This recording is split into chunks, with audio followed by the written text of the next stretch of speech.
MDG TV, une chaîne Wint pour la cause de Christ. Mafuta Yasika, Mafuta Yasika, Mafuta Yasika.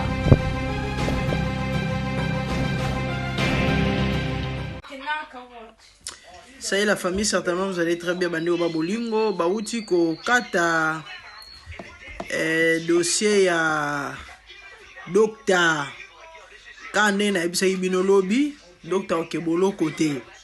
Et banaki nango déjà, yango moni j'avais compris comme ça. Dans mon commentaire. Et vérifier l'information. Normalement la sous-émission dans Toyebi Congo, nous savons comment le Congo fonctionne. Et souci na biso souhait na biso ezaki mboke changer. Batba mo respecter mi beko. Ma beko tika la mabe. Malamu malamu. Par des choses salement. Mambo bonga. Malheureusement tozana lolengi moto vive laka. Nde loko tozo déplorer. Et façon wana comportement lolengi wana nesko enfoncer biso. Chers Congolais, Congolaises. Tome ko faire comprendre batu, ko faire réfléchir batu metozo bi mamabe. Yo kansionani, yo la kisanini. Adonai, prodige, reduce. Natangi la bino verdict. Et likamunete bakuluna bande konanga. Biso nyonso tobi kombe bakuluna bazo terroriser mboka. Mais oka muta kati mutu loboko. Mutu abeti mutu masasi. Bakangie basambisie. 3 semaines après, babengi ba policier boke quelque part yome salimi. Mutu oyo auta okata mutu loboko 3 semaines paso azaki sansa kozana boloko ba monye na kate yoma. Siko boye bisangai. Boye bisangai. Après boluka mboka konge changer. C'est compliqué. C'est compliqué. Que Dieu nous aide. Docteur Okebolo côté. Bon radie pété do makelele nso woka wana makelela ya wenza eloko ezate. Eloko ezate. Le docteur David Bangala Balanganai et comment on makasi docteur David Bangala. Le docteur David Bangala a été condamné ce vendredi par le tribunal des grandes instances de Kinkole à 2 mois de prison avec sursis pour coup de blessure et simple contre Dorcas. 2 mois de prison vers sursis et l'ingelo teka ok prison. Hein? Voilà. Aozana libanda. Donc bazo observer. Les faits les plus graves comme la torture et l'enregistrement d'images n'ont pas été retenus. Il a donc été acquitté sur ces points et reste libre. Vous insulte. Donc, on a filmé moi sur na bolumbu. Et ça problème était ba content ngote ba kipa ngote. Triste hein? Triste, une décision qui divise déjà l'opinion, sanction légère.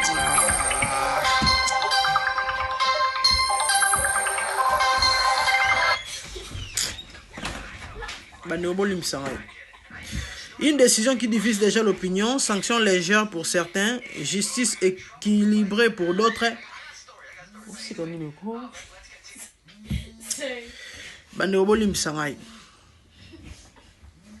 En fait, c'est ça. Bakangi était. Quand on a eu un lobby, pour moi, un prophète. Toyebi Congo, nous savons comment le Congo fonctionne. Toyebi. Toyebi ki yango koza bongo. Toyebi ki koza ndengo wana. En fait, c'est ça. Bon, vie a zongi parler, docteur zongi parler, et puis la vie continue normale. Ba foot ici eka mbongo, fois foot à 3 500 000 de francs congolais. Israël Moutomba porté garant. Sango, bravo pour ton geste. Hein. Frère Naé un message. Israël Moutombo, un homme de bien. Prodige, mauvais. Un homme de bien. A posté na mir Naé, na Facebook Naé, na nani Israël Moutombo, procès docteur David Balanganaï Kayembe, acquitté pour torture mais condamné pour coup de blessure simple.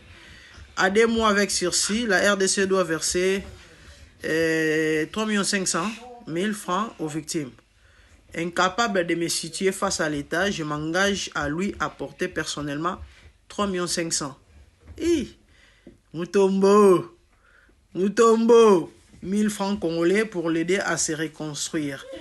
Le bien-être universel, c'est vivre pour les autres. J'aime ça. Nalinganze Mbwana Mingi.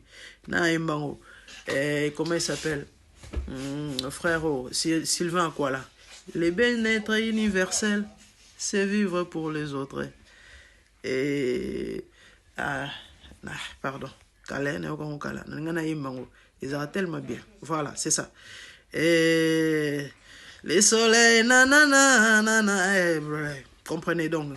Mutombo a foutu le docteur 3 500 000 francs congolais. 3 500 000 francs congolais, c'est à peu près combien de dollars? À peu près combien de dollars?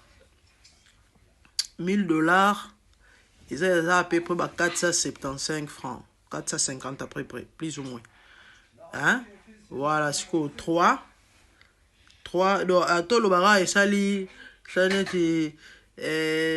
1500 1700 dollars, hein? 1500 1500 1700 dollars.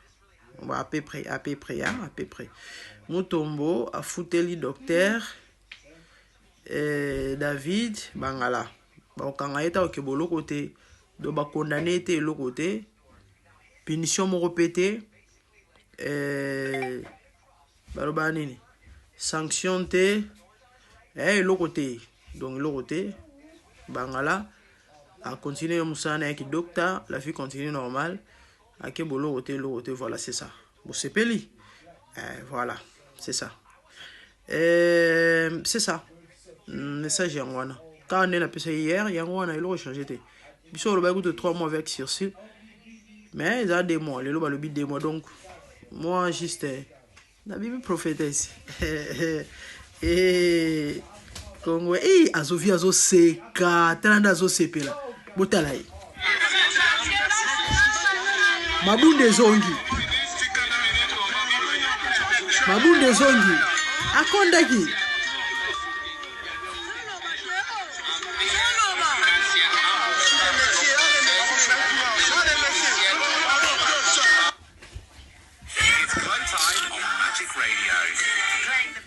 Monde via aussi mabunde zongi mutakonda mabunde zongi.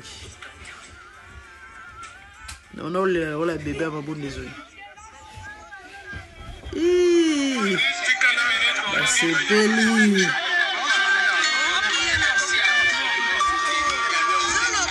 Ah, merci d'être soutenu.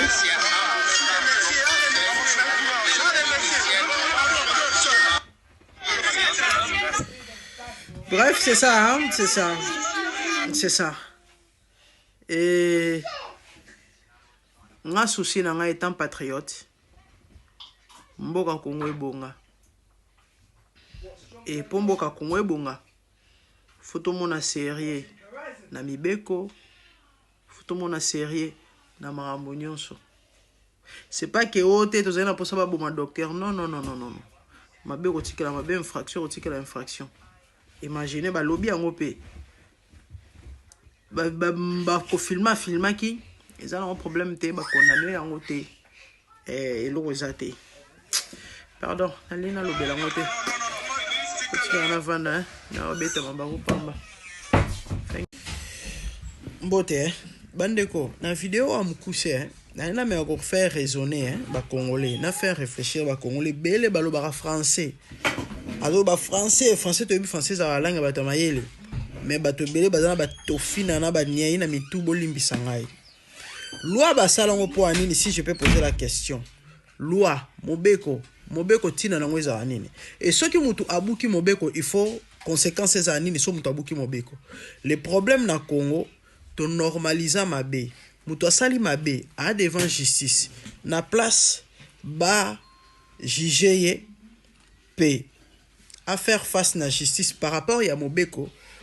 Non, onoya parce que balingi mutuana parce que mutuana za ekolo boye parce que mutuana salaki eloko moko boya bien malgré mabe na ye donc il faut quoi quitter nde eloko zo boma mboka na yango bomoni Congo ebonga te na Congo mabe za normaliser yango bomoni mikonyo so bazo violer bana ya mike na Congo mikolo nyonso tozo subir ba réalité oyo eza inacceptable na bamboka mususu. L'insalamable zo salema na mboka na bandeko. Mwasi ya mutakala ba filme ye. Lelo oyo mutakala na ebimi na mokili mobimba. E mutu wana aza docteur s'il vous plaît. Musala zo sala déontologie musala ne yo permettre ta sama mbona ba juger selon ndenge mobeko elobi to pezali. Non. Batu baza contre. Ngana sepelité effectivement na sepelité. N'a qui balobi procès en silité. Pour la monnaie ba publier partout balobi que non a eu 3 mois avec sursis. Ya ngona lobela ki ngo hier ba epsinga non procès sou ke tikali lelo. A ressemble sou lelo. Il faut ça condamner par rapport à acte sala ki mabe. So a sauvé qui la vie, il y a la jeune fille mais musala docteur Zane. C'est sauvé de vie. Et l'eau extraordinaire est en atteint. S'il avait sauvé une vie, ça n'est rien d'extraordinaire parce que étant docteur Moussa n'est pas sauvé de vie. Mais Kobeta, est-ce que c'est permis? C'est ça la question que vous devez vous poser. Si c'est pas permis, deux infractions. Filmer, moi c'est à Moutakala. Est-ce que c'est permis? Si c'est pas permis, c'est infraction. Si comme Moutondengo na bolingi batikaye. Bamsu ba oteyama matin. Yemo oteyama n'intimité. C'est ça les Congolais. Mitou. Batibia ils ont pas problème. Partagez les vidéo oyo. Ya un bon moni na Congo batu mingi bavani na Congo malgré ba classe batanga na suki ba mabiloko nini suki nini. Bazaka na mo ba problème mo boy. Mais mingi bato babima libanda.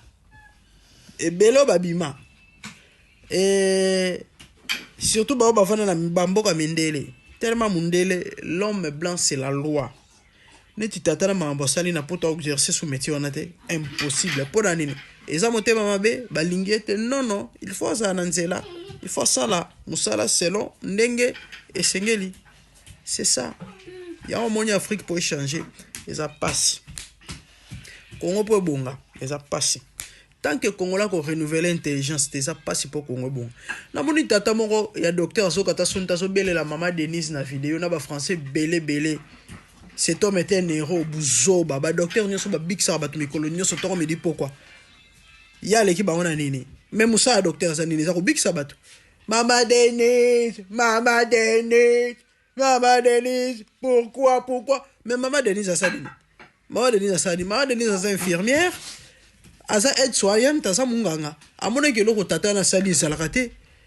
Ezalakate. Ngango aussi pour toi la vidéo na te no kimisio ninga.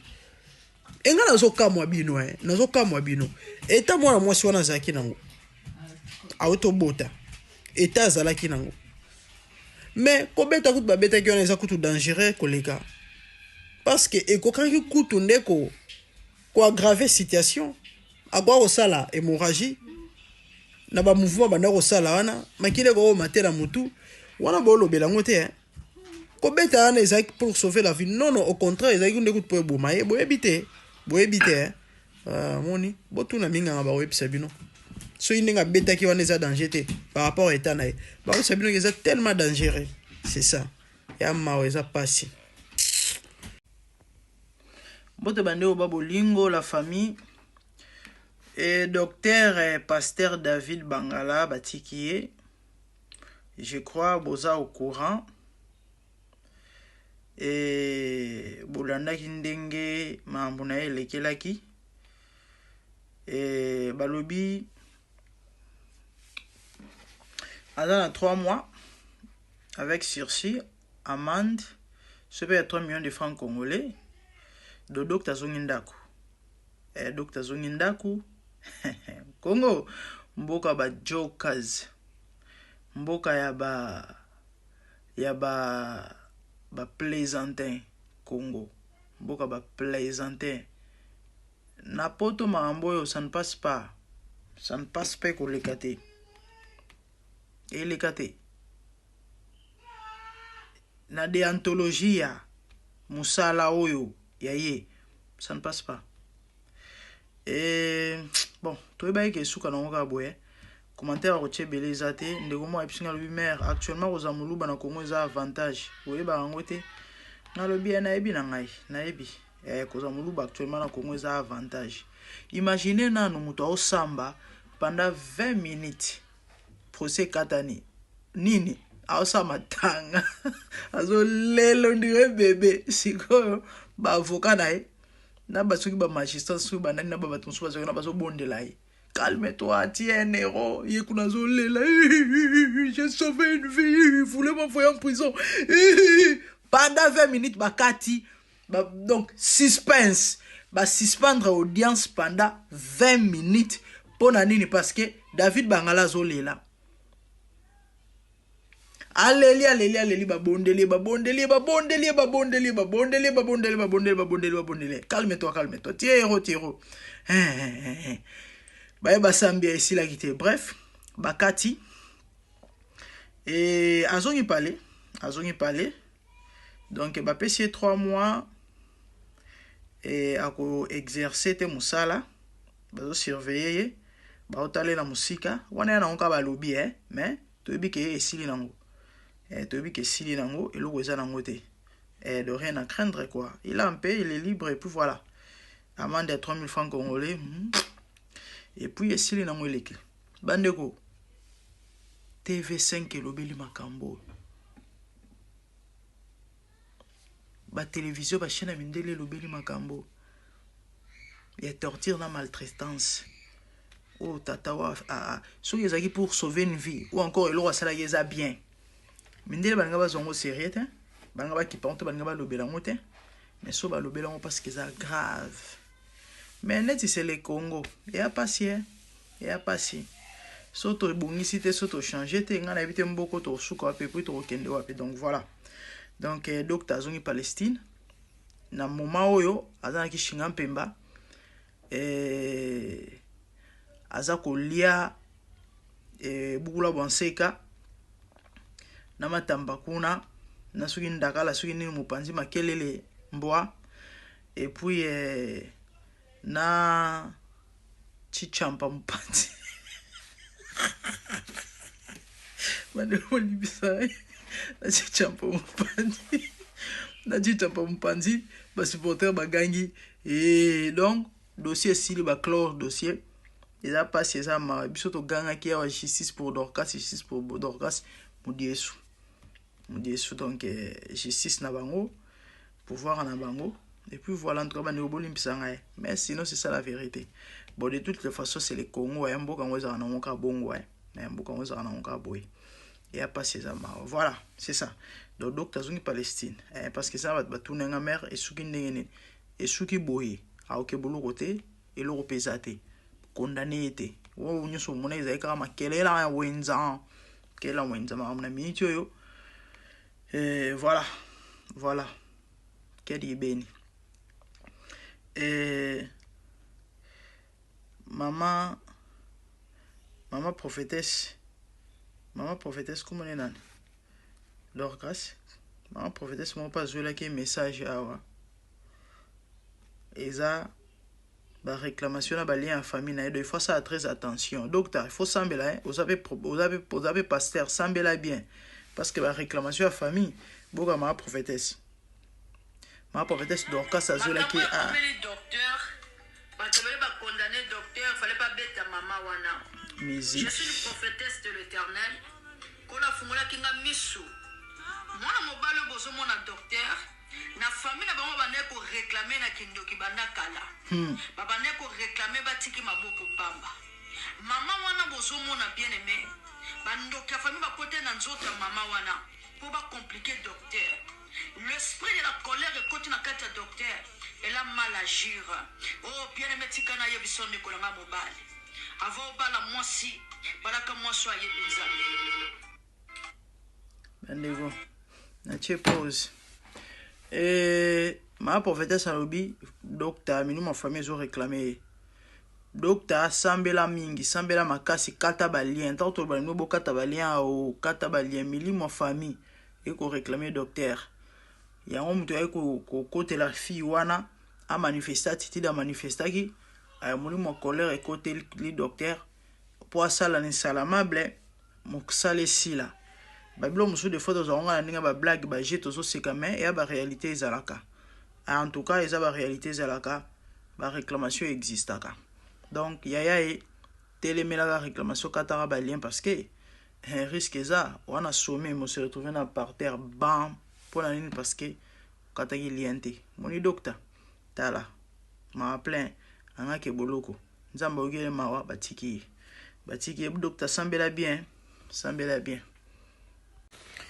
Bota bande oba bolingo zalinga bino agande ni temple kana cadre actualité la mifa balobi docteur oyo abeta ki patiente ye pas zali mosantu puisque za pasteur dans le docteur pasteur David Sukinan bazo benge bangala comment on est dans bangala David Bangala bandeko tata oyo akamushi batu bandeko pardonna arrogance ebele oyo pasteur andenge nini lisolo na yebo ndenge suki tant tozolo ba bino na Congo justice ezalaka te ote l'été za na Congo l'été zate batu nyonso bavana na poto bayebi to pe ba d'accord na ngai loko tato asali na poto ako exercer sous métier ki munganga te ba radier ake ko samba ake boloko après akoluka musa mususu ko sala bande o babolingo ba conclure akozwa 3 mois de suspension 3 ans et 3 mois de suspension et pour continuer na ko sa musala na ye bande ko boyo kana ne singela pardon oyo na ba arrogance belé et sont bien portants. Est-ce que c'est vous qui avez autorisé que la ça pour me protéger moi en cas de non-collaboration jusqu'à la fin. Faites-vous souvent Non. Ça, c'est la première fois. Bien sûr, c'est un cas spécial. Qu'est-ce qui vous a motivé réellement de pouvoir ordonner que la scène soit filmée? Pour me défendre devant ma hiérarchie, parce que de tels faits sont punis, pas seulement au niveau de l'hôpital, même au niveau de la présidence. Qui a filmé? J'ai seulement dit dans la salle où nous étions, filmé pour que qui était avec son bébé. Et aujourd'hui, oh eza molaïte ba cheka mo morceau lukuta paza nango awa. En fait, c'est que on a tous compris eza que ba femme sage nde ba exposer parce que ça la ngo. Ya ba jena ye, eza ba jena ye ba exposer. Ba on ba fundier parce que jusque là muto abimisi yango ezo yebana te. Ya pasi eza ma yango Afrique Congo ya ka pasi ba pesi 3 mois de suspension après azongel na musana nzambe ya mawa mais bon to sa ko boni boyo katata oyo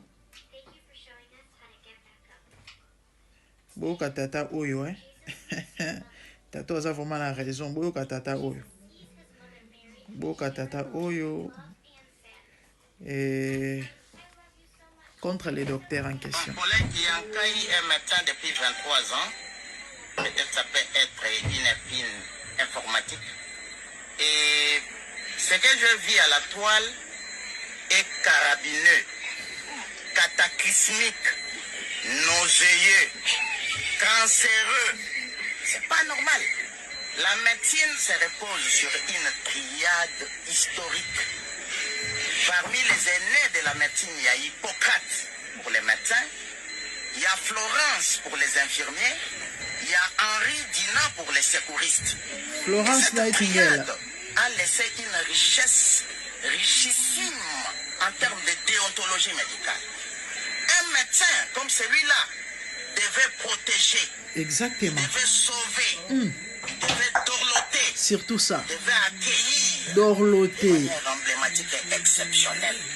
Mais voilà qu'un médecin, il fait sa gynécologie sur une zone corporelle la plus sensible, à telle enseigne que la femme qu'il manipulait avait de la douleur. Au lieu de calmer cette douleur de manière professionnelle, c'est un médecin qui va talocher, taper, pendant qu'il avait enfilé des gants. Et des gants sanguinolents, pleins de sang, à telle enseigne que cette femme malheureuse, exceptionnelle, est imbue du sang, criblée de sang. Elle part même du lit jusqu'au bas de la page. Et le médecin va la suivre. Ce n'est pas possible. Je félicite exclusivement le ministre national de la Santé qui vient de demander qu'on radie, qu'on la mention sur les numéros d'ordre des médecins, sur les diplômes de ces médecins-là. L'emprisonner, ce serait une cadette de préoccupation. Et là, j'ai applaudi de manière abracadabrante le ministre national de la Santé. Malheureusement. Un médecin pareil, il faut l'éclipser, il faut les chosifier. Malheureusement, babikisi Congo ka aboué. Yango moni batu bako détourner bambongo. Après, au théâtre père de famille, bon, ça le côté. Mais à détourner mbongo qui ok, soit la père de famille, bon, ça le côté au moins, on est à moins bon ezonga, bon ezate. Mais bota ndenge mboke za. Bota ndenge batu bako kufa na banzala. Bota bana babalabala. Bota la vie sociale mboka. Pas si peu mawa. Batu bako poser ba acte des apôtres satanico diabolico le rôle batoboué. Ils sont protégés par l'État. Tozo bate to suka api na Congo. Tozo bate to suka api na Congo. Tozo bate to suka api na Congo. Image lobisi mokili mobimba na mindele ba réagir. Et ça grave. Il y a un monde en Afrique qui dit qu'il y a la jungle. Mindele ba dit qu'il y a la mindele. Bo bazar le rôle bisotin. Na raisonnement, na réflexion, na lolinga osela marambo ya banya mazamba. Ya on benga biso ba makako. Non pas pour na couleur à pour son autre mais tout na biso sala malamu te. Mi tout sala malamu te. Il va continuer et ba benga onene. Na ebité ba crime na ye to pe ba agression na ye. Na ba patient parce que ba okanga la bango yete. Azo sauver ba vie et na ko beta batu na ko konika ba patient kuba mutu ana kata pasi ya kubota ye ko torturer soit disant pour sauver vie na ye ya maweza passer. C'est ça le Congo, et mutu ko radier batiki a continuer ko sala musala na ya mabewa zo sala ya mawa mukile gangi mukile lobi bat baleli une chose à sûr et certain. Bilia qui est bikoki mais ouf, malheureusement. Et puis maman na bazayi pemena docteur et coquille. À niveau. Et puis muto senga bolimi c'est arrogance. Tala munoko ebele. Tala misu makasi. Kanda moko to ça au bon Congo, c'est ça le Congo. To ça ni. Pitié. Quel ibene.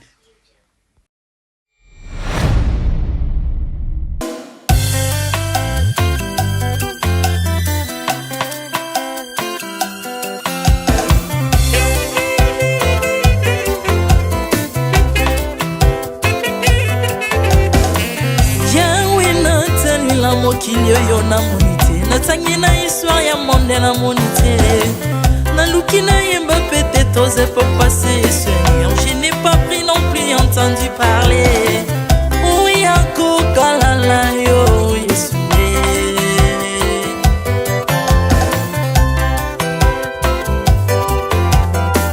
Même na domaine ya sorcellerie nationale, atana oyo ya international, papa na yo kisangwa banzamba mokili yo mokota kufa se kwa lokola yo Yesu. Nanya voyage lokola yo, nanya wakoka nino ya wanzambe, uni masomo ya ekusu ponanga, okufose kwa poyo zali nzambe Yesu. Nzambe moneno kitanase, olata nzoto poyo bikisanga, okitana se pozwe sikananga, ofuta nyongo na nzambe nanga Yesu. Ozali Nzambe onkoteya okani na yo, ozali Nzambe obongwani te Yesu, Yesu. Ozali Nzambe onkoteya okani na yo, ozali Nzambe obongwani te Yesu, Yesu.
Yango to kumisa Nzambe.